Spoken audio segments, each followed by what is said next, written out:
يا أيها الناس قد جاءتكم موعظة من ربكم وشفاء لما في الصدور وهدى ورحمة للمؤمنين. قل بفضل الله وبرحمته فبذلك فليفرحوا هو خير مما يجمعون. نحمده ونصلي على رسوله الكريم اما بعد فاعوذ بالله السميع العليم من الشيطان الرجيم بسم الله الرحمن الرحيم رب اشرح لي صدري ويسر لي امري واحلل عقدة من لساني يفقهوا قولي رب يسر ولا تعسر وتمم بالخير۔ سورہ بنی اسرائیل کی آیت نمبر سے آج انشاءاللہ ہم پڑھیں گے 33 سے 48 تک۔ بسم اللہ الرحمن الرحیم تقتلوا، اور نہ تم قتل کرو، النفسا، اس جان کو، التی، جسے حرم اللہ، حرام کر دیا ہے اللہ نے، اللہ، مگر بالحق، حق کے ساتھ، ومن قتلا، اور جو قتل کیا گیا، مجہول ہے یہ لفظ، قاتلہ سے قتلا، مارا گیا، مظلومن،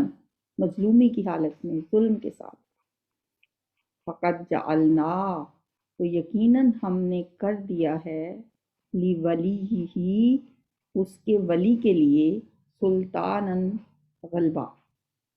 فلا یسرف فی القتل، پس نہ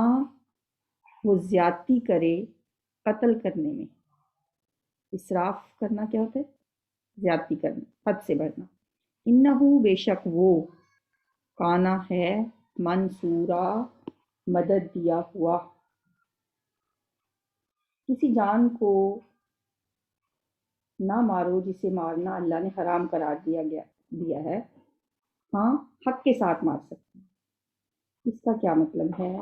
کہ حق کے ساتھ مار سکتے ہیں؟ حق کے ساتھ قتل کرنے کا مطلب یہ ہے کہ قصاص میں قتل کرنا، ایک کسی نے قتل کیا تو بدلے میں قصاص میں اس کو بھی قتل کیا جائے تو یہ حق کے ساتھ قتل کرنا۔ اور اسی طرح شادی شدہ زانی، اس کی بھی سزا قتل ہی ہے، اور مرتد جو ایک دفعہ دین اسلام میں آ کے اسلام سے پھر جائے تو اسے بھی قتل کرنے کا حکم ہے، یہ حق کے ساتھ قتل کرنا۔ ورنہ کسی جان کو قتل نہیں کرنا، ولا تقتلوا النفس التی حرم اللہ، اور نہ قتل کرو اس جان کو جسے اللہ نے حرام، یعنی کسی بھی انسان کو مارنا حرام ہے۔ تو یقیناً ہم نے کر دیا ہے اس کے ولی کے لیے غلبہ، یعنی جو مارا گیا، جسے قتل کر دیا گیا، مقتول کے وارثوں کو یہ حق یا غلبہ دیا گیا ہے کہ وہ قاتل کو حاکم وقت کے شرعی فیصلے کے بعد قصاص میں اس کو قتل کریں، یا اس سے دیت لے لیں یا معاف کر دیں، اور اگر قصاص ہی لینا ہے تو پھر اس میں زیادتی نہ کریں کہ ایک کے بدلے میں 2 یا 3 یا 4 کو مار دیں، جیسے لوگ ایسے ہی کرتے ہیں، اپنے ہاتھ میں قانون لے لیتے ہیں، تو ایک قتل کیا اور پھر بدلے میں انہوں نے 1-2 کو مار دیا۔ اور زیادتی کا یہ بھی مطلب ہے کہ اس کو اس کی لاش کا مسئلہ کرنا یا اسے اذیتیں دے دے کے مارنا، تو اس لیے کہ مقتول کا جو وارث ہے وہ منصور ہے، مطلب یہ ہے کہ یعنی حکام کو اس کی مدد کرنے کی تاکید کی گئی ہے، اس لیے اس پر اللہ کا شکر ادا کرنا چاہیے، نہ یہ کہ زیادتی کریں تو یہ اللہ کی ناشکری ہوگی۔ فلا یسرف فی القتل انہ کان منصورا، ولا تقربوا مال الیتیم، اور نہ قریب جاؤ یتیم کے مال کے، الا باللتی ہی احسن، مگر اس طریقے سے کہ وہ بہت ہی بہتر ہو، حتیٰ یہاں تک کہ یبلغ اشدہ، وہ پہنچ جائے اپنی جوانی کو، اپنی بلوغت کو۔ کسی کی جان ضائع کرنا اس سے پہلے منع کیا گیا، اب کسی کا مال ضائع کرنے سے منع کیا جائے گا، اور اس میں یتیم کا مال سب سے زیادہ اہم ہے، اس لیے فرمایا کہ یتیم کے مال پہ نظر نہ رکھو، یتیم کے بالغ ہونے تک اس کے مال کو ایسے استعمال کرو جس میں اس کا فائدہ ہو، ایسے نہ کرو کہ سوچے سمجھے بغیر اسے کاروبار کسی ایسے میں لگا دو کہ وہ خسارے سے دوچار ہو جائے، اور یا یہ کہ تم اس کی جوان ہونے سے پہلے پہلے ہی اس کا سارا مال ہڑپ کر جاؤ۔ فرمایا ولا تقربوا مال الیتیم الا باللتی ہی احسن، احسن طریقہ کیا ہے کہ اسے کسی ایسے کاروبار میں لگا لو جس میں اس میں اضافے کا امکان ہو، اس کی جوانی تک پہنچنے تک اس کی حفاظت کرو۔ اگلی بات کیا ہے، وَأَوْفُوا بِالْعَہْدِ، اور پورا کرو عہد کو، ان العہد کان مسئولا، بے شک عہد کے بارے میں پوچھا جائے گا، عہد کے بارے میں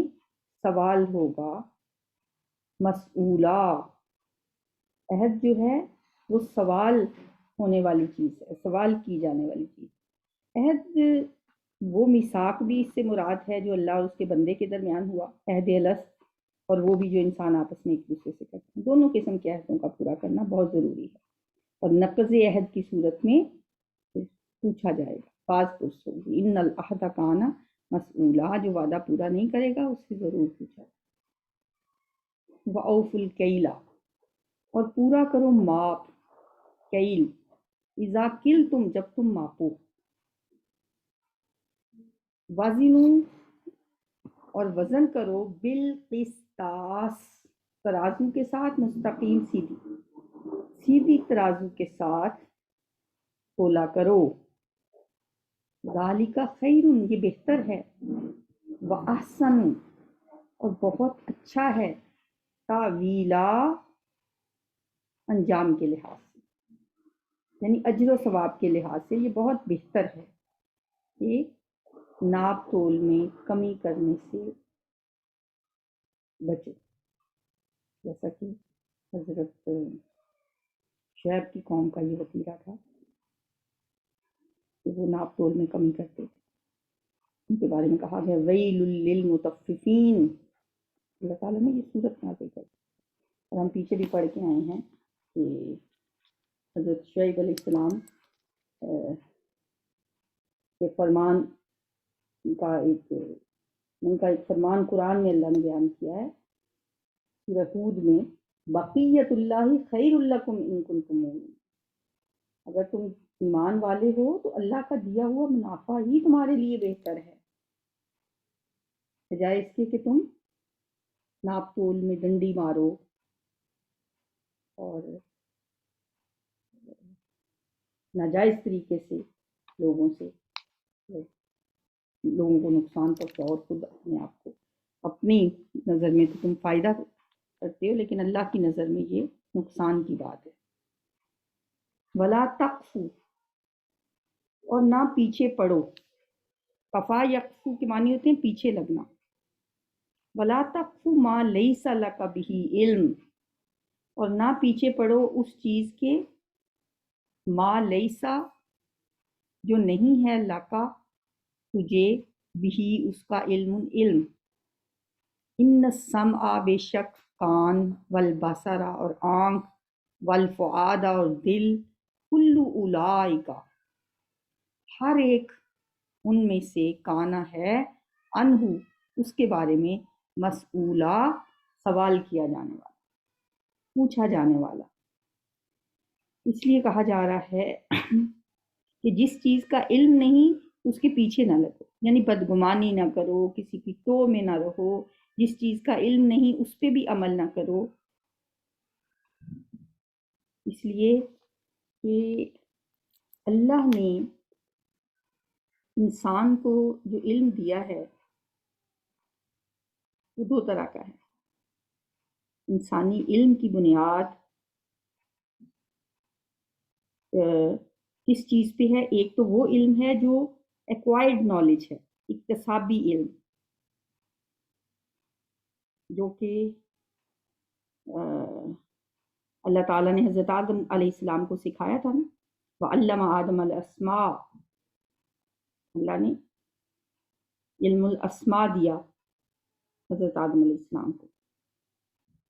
دوسرا علم ہے الہامی، ریویلڈ نالج۔ تو یہ دونوں قسم کے علم انسان کے پاس ہیں۔ انسان اپنے حواس کی مدد سے جو علم حاصل کرتا ہے، پھر اسے اپنے ذہن میں محفوظ کر لیتا ہے، پھر اپنے تجربے اور مشاہدے سے وہ اس کا دائرہ پھیلتا چلا جاتا ہے، کہ وہ علم ہے جو انسان خود، جسے ہم کہتے ہیں اکتسابی علم ہے، اور یہ مسلسل بڑھتا چلا جا رہا ہے۔ اب دیکھیں کہ اسی علم کی بنا پہ انسان کہاں سے کہاں پہنچ گیا، یہ اس کے حواس خمسہ سے یہ علم حاصل کرتا ہے۔ لیکن جو دوسرا علم ہے وحی کا علم، ریویلڈ نالج، یہ اس کا کوئی انسان کے کسی حواس سے کوئی تعلق نہیں ہے، یہ اللہ کی طرف سے وحی کے ذریعے اللہ تعالیٰ اپنے انبیاء کے ذریعے بھیجتا ہے۔ اس علم کا بھی اللہ تعالیٰ نے قرآن میں جیسے اس علم کا ذکر ہے، اس کا بھی قرآن میں ذکر ہے کہ فَإِمَّا يَأْتِيَنَّكُم مِّنِّي هُدًى، کہ دنیا میں تمہارے پاس میری طرف سے ایک ہدایت آئے گی، فَمَن تَبِعَ هُدَايَ فَلَا خَوْفٌ عَلَيْهِمْ وَلَا هُمْ يَحْزَنُونَ۔ إِنَّ السَّمْعَ وَالْبَصَرَ وَالْفُؤَادَ كُلُّ أُولَٰئِكَ كَانَ عَنْهُ مسؤولا، یقیناً سماعت، بصارت اور دل یعنی عقل، ان سب کے بارے میں پوچھا جائے گا، ان سب کے بارے میں سوال کیا جائے گا۔ کانوں سے کیا سنا، آنکھوں سے کیا دیکھا، یہ سب ان چیزوں کے بارے میں اللہ تعالیٰ پوچھیں گے۔ تو اگر ہم دیکھیں تو ویسٹرن معاشرے میں ساری کی ساری توجہ ان کی اکتسابی علم پہ مرکوز ہے۔ الہامی علم سے انہوں نے بالکل اپنے آپ کو الگ کر لیا، گویا اللہ نے ان کو، ظاہر ہے ہر شخص کو آنکھیں دی ہیں، دل دیا ہے، کان دیے ہیں، ان چیزوں کے ذریعے سے انسان سیکھتا ہے، چاہے وہ اچھا سیکھے یا برا سیکھے۔ ان چیزوں کے بارے میں ہی کلو اولئک کان عنہ مسئولا، ہر ایک کے بارے میں ان میں سے سوال کیا جائے گا، پوچھا جائے گا۔ اگلی بات کیا ہے، یہ جتنے بھی احکامات ہیں، احکام عشرہ جو ہم نے کل سے پڑھنے شروع کیے ہیں، ان میں سے کچھ کرنے کے کام ہیں کہ یہ کرو، اور کچھ چیزوں سے منع کیا گیا ہے، کچھ ڈوز کچھ ڈونٹس، یہ کرنا ہے یہ نہیں کرنا۔ اب یہاں جو اگلا ایک حکم ہے وہ نواہی سے تعلق ہے، اس کا وَلَا تَمْشِ فِي الْأَرْضِ مَرَحًا، اور نہ چلو زمین میں اکڑ کر۔ مشا یمشی ہوتا ہے چلنا، وَلَا تَمْشِ اور نہ تم چلو فی الارض زمین میں، مرحا اکڑ کر، انکا بے شک تم، لن تخرق الارض ہرگز نہیں پھاڑ سکو گے، ارضا زمین کو، ولن اور ہرگز نہیں، تبلغ الجبال تم پہنچ سکو گے پہاڑوں کی، طولن چوٹی تک۔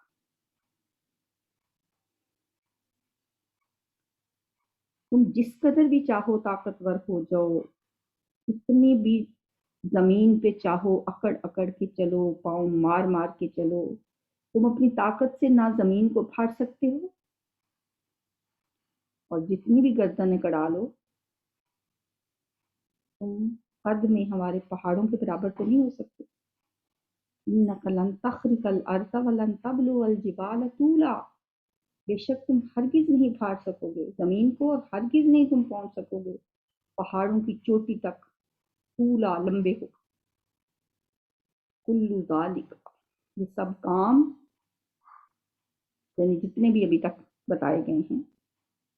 کانا ہے، سیئہ، اس کی برائی، عند ربک، تیرے رب کے نزدیک، مکروہا، ناپسندیدہ۔ جتنے بھی احکام ہیں، اوامر بھی ہیں، نواہی بھی ہیں، جہاں کسی کام کے کرنے کا حکم ہے وہاں اسے نہ کرنا برائی ہے، اور جہاں کسی کام سے روکا گیا ہے وہاں اس میں ملوث ہونا برائی ہے، اور نافرمانی اور برائی اللہ کو ہر صورت میں ناپسند ہے۔ کل ذالک کان سیئہ عند ربک مکروہا، ذالک یہ، مما اس میں سے ہے جو، اوہا وحی کی ہے، الیکا آپ کی طرف، ربو کا آپ کے رب نے، من الحکمہ حکمت سے، یعنی اے نبی صلی اللہ علیہ وسلم آپ کے رب نے آپ کی طرف وحی کی ہے حکمت میں سے۔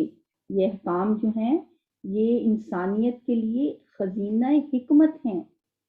انسانی تہذیب و تمدن کے ان اصولوں پر کاربند ہو کر انسان اسی دنیا میں اپنی زندگی کو جنت بنا سکتا ہے۔ ولا تجعل، اب ایک آخری حکم ہے، اور نہ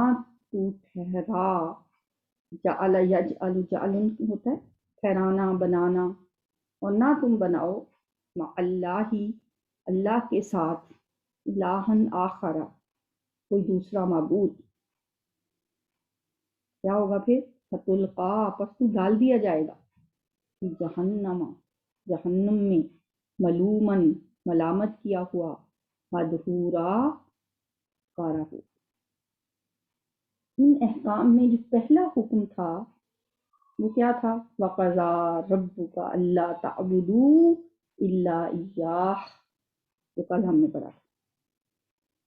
جہاں سے یہ رکوع شروع ہوا تھا، وہ بات تھی توحید کی بات تھی۔ فیصلہ کر دیا ہے تیرے رب نے کہ نہ تم عبادت کرو مگر اسی کی، ایک اللہ کی عبادت کرنے کے الفاظ آئے تھے۔ اب بات ختم ہو رہی ہے،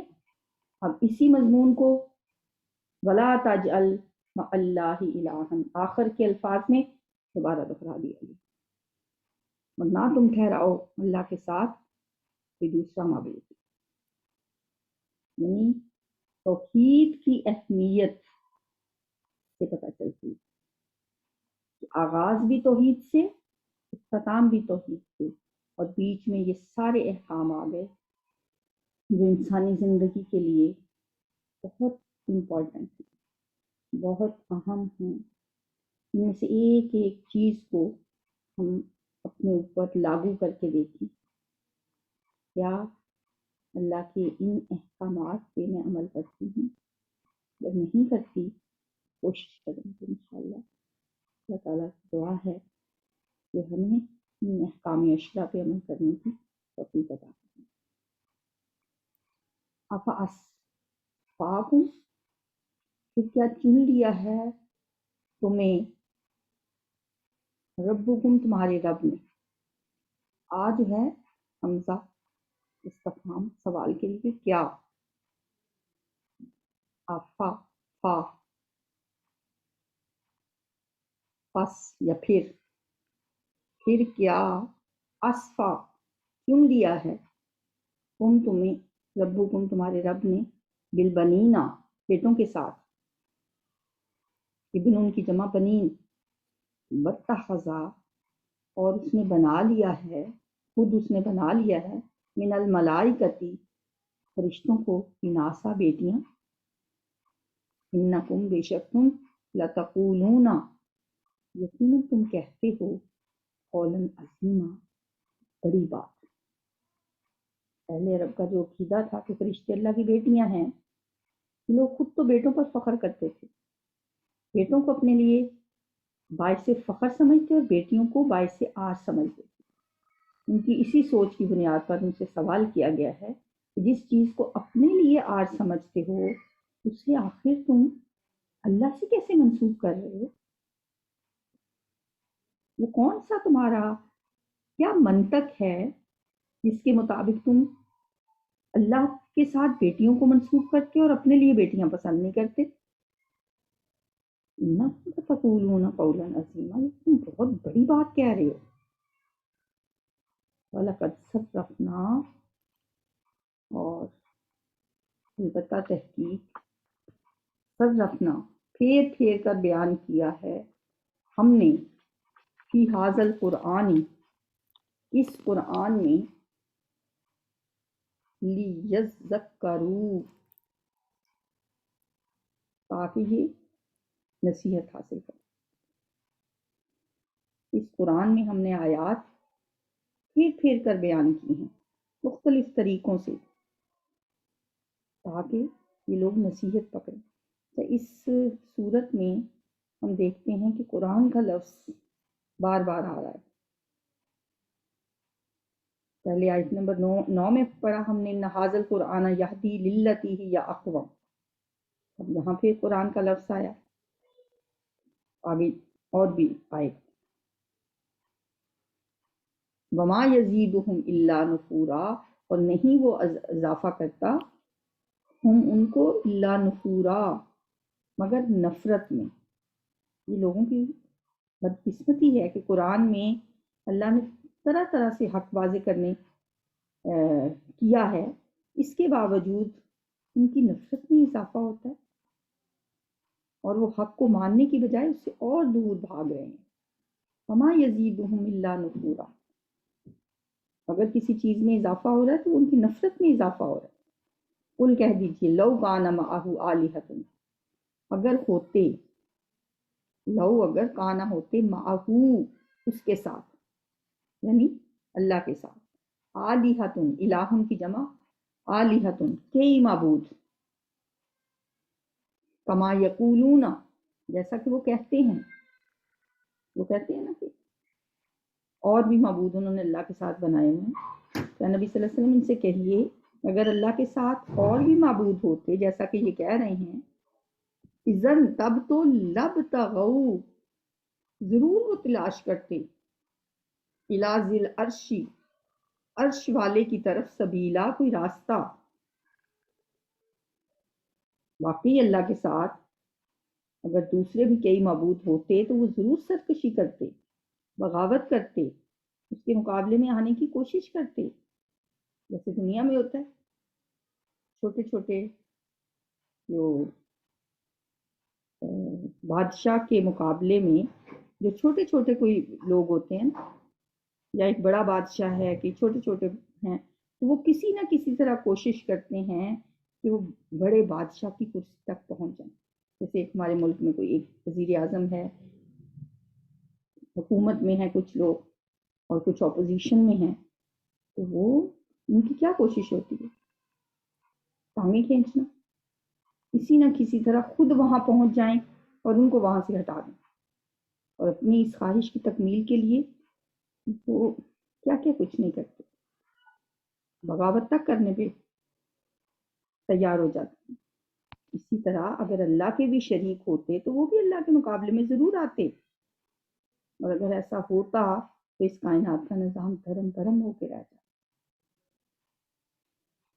سبحانہ، وہ پاک ہے، وتعالی، وہ بلند ہے، اما اس سے جو یقولون یہ کہتے ہیں،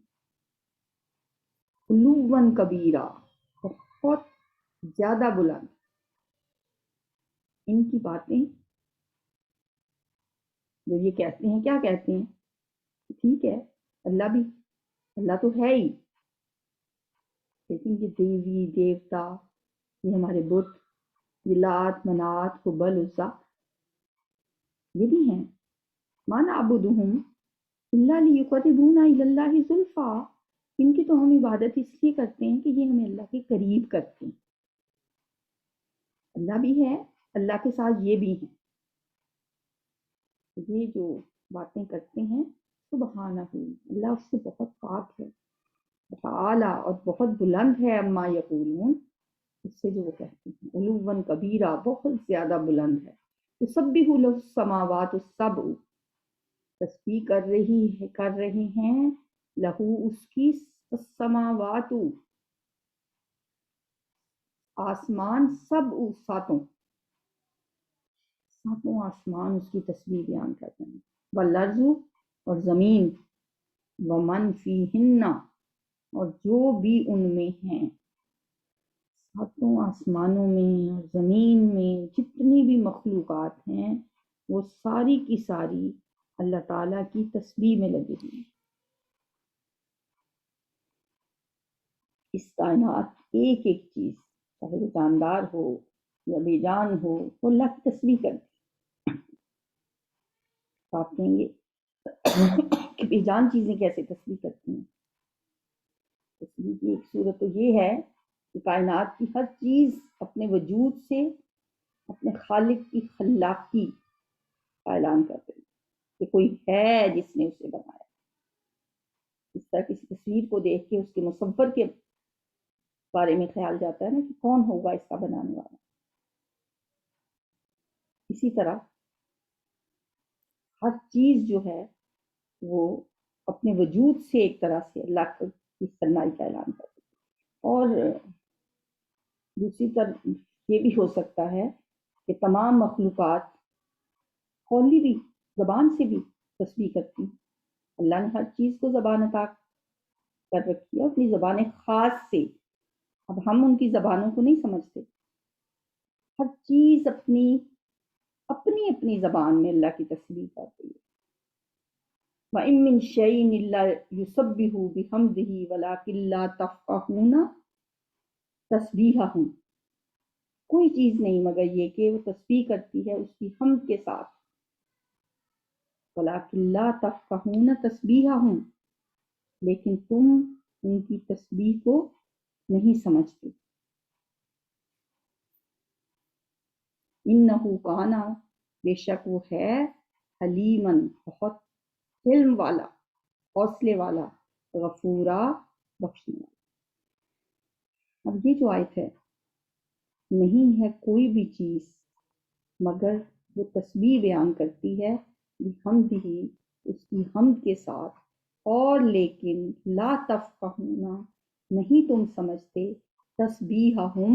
ان کی تسبیح کو۔ اس سے تو اب کنفرم ہو گیا کہ ہر چیز اللہ کی تسبیح کرے، ہر چیز کا اپنا انداز ہے تسبیح کرنے۔ انسان نہیں جان سکتا کہ ہر چیز کیسے تسبیح کرتی ہے۔ درخت کیسے تسبیح کرتے ہیں، سمندر، پہاڑ، درخت، پودے، ایون کہ دیواریں۔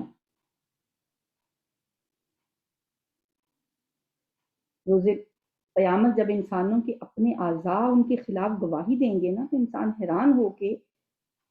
اپنی جسم سے، اپنی کھالوں سے پوچھیں گے یہ کیا ہے، تم کیسے بول رہے ہو؟ پاؤں بول رہے ہوں گے، ہاتھ بول رہے ہوں گے، ان کی اسکن بول رہی ہوگی، تو انسان حیران ہو کے پوچھیں گے یہ کیسے ہے؟ قالو، وہ کہیں گے انطقنا اللہ، ہمیں اس اللہ نے قوت گویائی عطا کی ہے، الذی انطق کل شیء، جس نے ہر چیز کو بولنا سکھایا تھا۔ اللہ تو ہر چیز کو جب چاہے قوت گویائی عطا کر دے، اور ضروری نہیں کہ یہ تسبیح جو کر رہے ہیں یہ ہمارے جیسی زبان سے یا ہماری جیسی ہمارے طریقے سے کریں۔ درختوں کی سرسراہٹ، پانی میں سے ایک آواز آتی ہے، صبح کے ٹائم پرندے چہچہاتے ہیں، ہو سکتا ہے وہی ان کی تسبیح ہو۔ وَلَٰكِن لَّا تَفْقَهُونَ تَسْبِيحَهُمْ، تم ان کی تسبیح کو نہیں سمجھتے۔ اب اگر انسان تسبیح نہ کرے اللہ کی تو وہ کیسے ہم نوا ہو سکتا ہے اس کائنات کا؟ اس لیے ہمیں بھی اپنے دن کا آغاز اللہ کی حمد و ثنا، اس کی تسبیح سے کرنا چاہیے۔ بلکہ دن کا آغاز کیا، ہر وقت ہماری زبان پہ اللہ کی تسبیح رہے، ایون کہ رات کو، آدھی رات کو جب آنکھ کھلے اس وقت بھی اللہ کی تسبیح کرنی چاہیے۔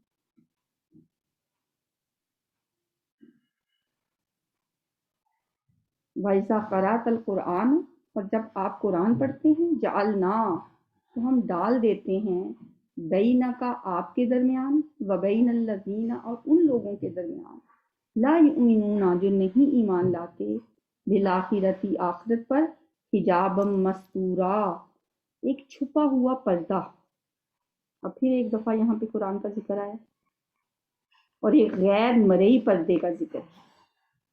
جو منکرین آخرت اور ہدایت کے درمیان حائل ہو جاتا ہے، اس لیے کہ ایسے لوگوں کا ہر عمل جو ہے وہ صرف دنیا کے لیے ہوتا ہے، وہ نہ آخرت کی زندگی کے قائل ہوتے ہیں اور نہ ہی اس کے اجر و ثواب کے بارے میں سوچتے ہیں،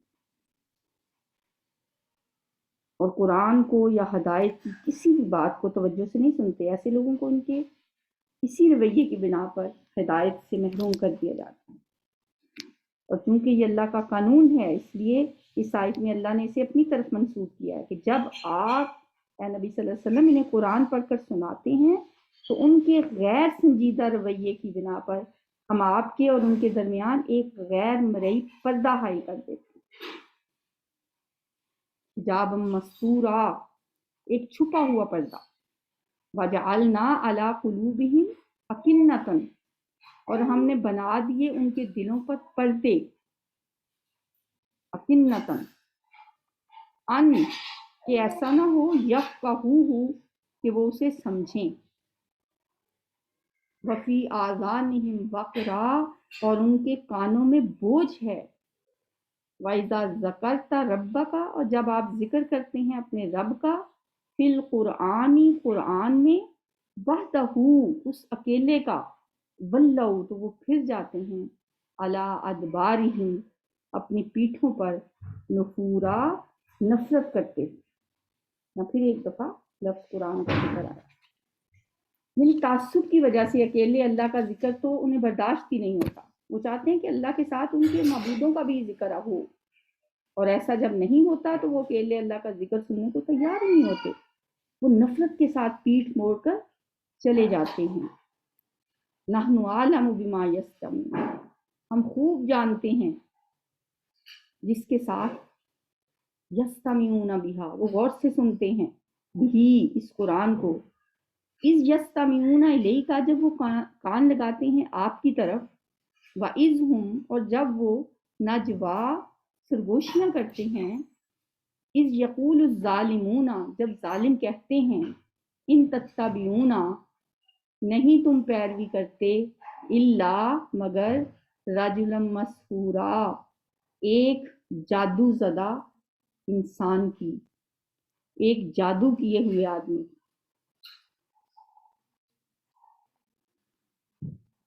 ان میں سے کسی کے دل میں جب قرآن کی کوئی آیت اثر کرتی ہے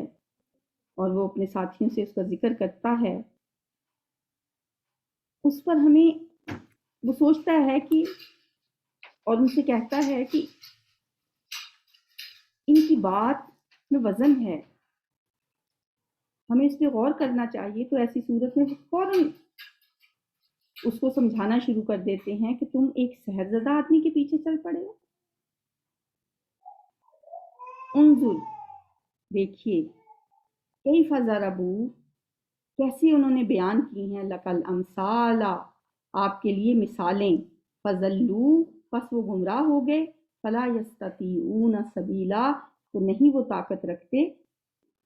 کسی رستے کی۔ ولا تقتلوا النفس التي حرم الله إلا بالحق ومن قتل مظلوما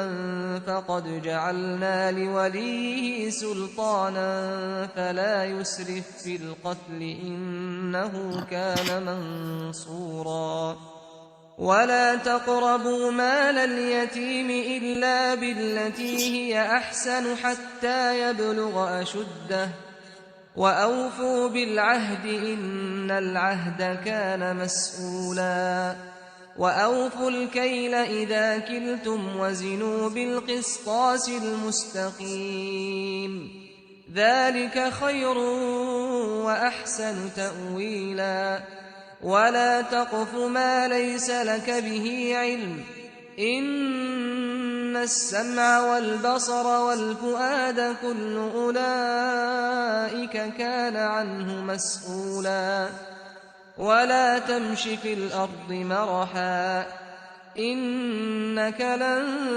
تخرق الأرض ولن تبلغ الجبال طولا